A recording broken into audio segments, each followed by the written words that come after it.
You're tuned into It's Real Podcast with your hosts, Kayla Calendar and Andrew Yagi. Each week, we'll talk about what happens behind the scenes working full-time in real estate and share with you real-life stories, our successes and failures as we work to help consumers and industry professionals reach their real estate and real-life goals. Here we go. It's episode 28 of the It's Real podcast. I'm Andrew Yagi. I'm a real estate agent. I'm Kayla Calendar, and I'm a mortgage lender. Kayla, how's your week going? So great. How about yours, Andy? It's really going well. It's nice. Like I'm looking out my office window right now. The sun is shining, just coming off of the Thanksgiving holiday. It was really, really great, having Thanksgiving off and then, kind of a longer weekend. I kind of needed it, Kayla. Oh, yeah. What did you guys do for Thanksgiving? So we ended up heading up to Fargo, hanging out with my mom's side of the family. It was great. We were kind of pondering staying home and invited my parents to come because my three siblings were, hanging out with their other sides of the family. But I just thought, you know what? It would be great to not have to cook everything and probably not have leftovers. In fact, I think it was the most disciplined I've ever been at a holiday meal. So I will count that as a victory. I would too. Good for you. That's awesome. Yeah. What did you and Taryn and the pups do? We hosted a small group, and it was very intimate. I'm the youngest of 6, and I've got 18 nieces and nephews. So usually I'm used to the hustle and bustle. But this year we hosted because, as you know, families, as you grow, as you get older and you get married, you kind of do your own thing, like you said. So we hosted a few people, and it was a pretty chill weekend. I also took a day off, which was rare, and it was also needed. So awesome. Good for you. Thank you. I'm very proud of myself. Anything notable about your family gathering or anything fun? No. Nothing that I can think of. Pretty just chill. That's about it. Anything notable for you, Andy? Nothing remarkable, although you did come up several times at Thanksgiving. I had several relatives ask, including my grandma, Andy, who is that cute girl that you do your podcast with? So I had to tell the Kayla story and meeting at NDSU and everything. So Kayla, even though sometimes we think people aren't listening or aren't watching, I have a lot of conversations with people. Mm-hmm. People see kind of, what we're talking about. And I have people stop me all the time that say, hey, you know what, I was listening and that was really helpful. So awesome. And I don't know if I ever told you, but I had a girl from Arizona reach out. And she's a realtor. And she said she just saw me like someone's comment on Instagram, followed us. And sometimes if people don't like your post or, when we use social media, just because they're not commenting or liking or sharing doesn't mean it's not being seen. So to anyone that has a podcast or anyone that's posting on social media, just because people aren't commenting or clicking anything, you're still being seen. So I hope that we provide value. Yeah, just do it. And I mean, even like with video in general, and the thing that I love most, Kayla, and even if nobody did listen to or watch this, if nothing else, it gives me an opportunity to connect with you, which I really appreciate and enjoy, just because, I mean, you're kind of the go-to mortgage hustler and, really, I would say you're a pillar of the Fargo-Moorhead community, Kayla, just with everything that you do in real estate, also out in the community, like for the animal shelter, among many other things. So I really appreciate, if nothing else, being able to connect with you, but I know that we're making a difference. And I'm very, again, thankful for you and thankful for this opportunity. I would also echo, I always ask myself, is it worth doing video? And I've had a lot of video goals, Kayla, as we talk about all the time. I mean, I'm not ever going to be the queen of TikTok like you are, or Insta Reels or whatever. Although we're going to step up our game. But in the new year, it's one of my goals. But even this morning, Kayla, just before we connected right now to shoot, I had another real estate agent call me who's been working with a client who has a very, very unique property that they've been, trying to subdivide and develop. And just said, you know what, Andrew, I'm not sure that we can give them anymore, but I know you, I like you, I see what you're doing out there. I think I'm going to send them your direction. and Oh, wow. go help them reach their goals. So I thought, I mean, I was flattered and thought, wow, Awesome. that's else because usually I think we feel like in this business, and we see Kayla, even I'm sure you with other lenders and me with other agents, like it's cutthroat. And I know that I haven't always had the warmest reception just because I'm coming in. I've grown fast and Right. taking business from other people, and people, especially some of the older guard, don't always like that. No, you're taking a piece of the pie, but I think too is you can be seasoned in your career. You can have 40 years under your belt, but that doesn't mean that you're the best person to assist somebody. And I think to your comment about video is, we see magazines and billboards and we see people advertising. It's not new. People have advertised for years. I mean, think of Coca-Cola. And if you can have a free vehicle to share with the world. I mean, you realtors are okay knocking on someone's door and it's a stranger, but some realtors and lenders are afraid to hit post and you can reach thousands for free. And Right. so it's just when people are aware of you, it just brands credibility as well. And they get to know you as a person. Mhm. So mhm. Amen. Kayla, I had a unique experience this week. I should have gotten a picture, but I didn't. But I was in speaking to a sixth grade class. They're kind of Oh, working on a creative writing project, and from the standpoint of working as a real estate agent at Reindeer Realty. And so I kind of went in as an agent, kind of talked about, hey, what do real estate agents do? And the teacher asked that I dress the part, so I wore kind of a reindeer sweater and the that's like, awesome. and really had a great time kind of connecting Oh, with the class. So it's kind of fun to get out, and yeah. being in sixth grade again, I wouldn't want to go back to that, but it's No. kind of fun catching Oh, up. that's awesome. Did you know that I went and spoke to a group of high schoolers too, like in the I did, last week or 2? I did not know that. Tough crowd, but Really? I told them to follow my TikTok and Instagram, and now we're best friends. So, but it's Get on their level, Kayla. I'm like, "Okay." I'm like, "We're not talking about this. Get out your phones." Like, it was you have to relate and know that, talking to 6th graders, like, that's hard, but, It is. we're there to educate and help. So, Mhm. Speaking of educating and helping, and well, we'll get to that piece, but I want to backtrack to Thanksgiving because last mm, week, Kayla, we made a promise to we our did. listeners and viewers, and what was that? Our promise was we were going to provide a gift of gratitude to Yes. anyone that commented on we would choose if someone commented on our live Facebook video. So we've And got a look, and I think you had a couple on your personal um, feed. So I think you got a comment from Tammy and Tony. Tony Abby says, and "In Tony, Kayla we trust." Kayla, we trust. Oh gosh. And I think I can just see one share, but oh, your mom shared it. Oh, thank my Uh, mom's been so great lately. She's no longer working, so she has the time. so we had that, and hey, I mean, I'll give a plug. My brother Alex, he did. He asked me to Oh, pick him, and I had a thank couple of you. other likes as well. So hey, I will take care of my people, Kayla. You take care of your people. Sounds like a plan. And Gift of gratitude, here we come. gratitude. I love it. So, So, all right. Well, let's get down to business, let's Kayla. do it. First of all, let's talk about, kind of what we talk about quite often, what are rates doing? What are you seeing in the market from a mortgage standpoint? So we've seen them pretty flat, but overall, it's been kind of a gentle decline. The 30-year fixed is those that are viewing can see, according to mortgagenewsdaily.com, 7.3% 30-year fixed conventional. So a lot better. I mean, at one point we saw 8 and above. So I'm pretty happy with that. Um, we're finding, I told someone today what their rate was, and they're like, great, awesome, we're moving forward. So it's not preventing people from taking that next step, but it is making people still pause and say, should I do this? Does this make sense? Right.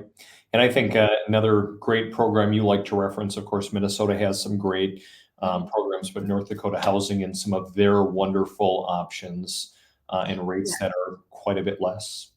Yeah, I actually locked someone at 6.15 last week. She is a first time home buyer. She's an FHA buyer, 6.15. And you can see that on there. Wow. If she would have paid a little bit called discount points, so 1.5% of her loan amount, so 1.5% would have gotten her a lower rate. Even that option is fabulous. And then down below, as we've spoken about before, if you're a repeat buyer or you make above a certain income limit, you're going to be at a little bit higher rate. And that's where that Roots program comes in. So, still pretty comparable, I mean, to what the national is. Sure. But sometimes we see them do this, but it's an option. Yeah. No, and Mhm. it's great to have options. Speaking of options, we had talked about as well that Fannie and Freddie, that they are upping the loan limits for 2024. And so, Kayla, tell us what it means because I don't even have a great grasp of it.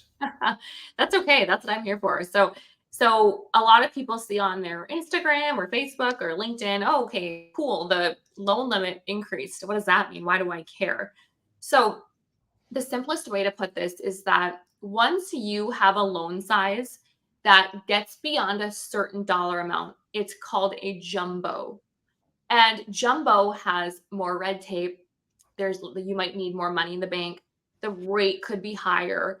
There are just more things that go along with the program. It's difficult, a little bit more difficult to finance, Mhm. especially if you're self-employed. So what Fannie and Freddie has is a loan limit. So 766, 550 is the limit. So Andy, if you were buying a house and your loan was going to be 770, you would then be in jumbo territory. Mhm. So we might say, hey Andy, if you put a little bit more down, let's get you to that limit that we just showed. Then you're going to have a different rate. Potentially, you're going to have different guidelines. And it's typically just an easier program when you're not doing a jumbo loan. That's pretty much the most simple way to put it. Sure. No, that makes perfect Mhm. sense. I thought it was interesting. So, kind of at first glance, that looks like, quite a jump because, this article was talking about the fact that what was it last year, Kayla? 727, 24. 727, When they 200. changed again. So, and they have like the weirdest amounts. They can't just be like flat. So they've changed a few times, but yeah, that's quite a jump, right? So the Yep. cool part is when home prices increase, we know that the loan amount's going to increase. So we want to make sure that people are taken care of when it comes to being able to get a conforming loan versus a jumbo loan. Sure, that makes Mhm. sense. I was very interested, kind of reading this, that it talked about that even though this is a pretty large jump, that it actually is a lesser jump than in past years. But of course, it talks Mhm. about it being tied. Congress has mandated that the conforming loan limit be tied to annual increases, in the housing price index, more or less. Mhm. And, Mhm. I talked about home prices were up 5.5% from a year ago Yeah. as of September 30th, which is a considerable slowdown from the 12.5% annual home price appreciation, the same point in 2022, which I Mhm. also thought was really interesting. And Kayla, I think kind of brings us to, another article that I popped up in kind of our greater topic today. Um, we look at overall and the $1 million question is what's going on in the economy because, we've seen, kind Yeah. of mini or micro, declines or, kind of depressions in a variety of different industries. And Yeah. everybody keeps looking at housing and just like this can't be sustainable. This can't Yeah. keep going on forever. In fact, Kayla, 35% of Mhm. Americans, they say, are hoping the housing market will crash in 2024 based on a Mhm. recent Lending Tree survey. What do you make of that? I think that, how do I say this? The market doesn't have emotions like people do. So we can have negative emotions towards the market. We can talk about the market and how this is terrible. But at the end of the day, the market is the market. There's pros and cons in every single market, right? So I think people are just hoping that a lot of times, and this is my own opinion, but it's like I want this to be torn down so that I can then benefit. So people are just really hoping for lower rates. They're hoping that they can get homes at a discount. That truly is the hope, but in reality, there are so many benefits in this market today. that I think it's just overshadowed by the rates. And I'm not surprised at the data. I'm not surprised that people feel that way, but how do you feel?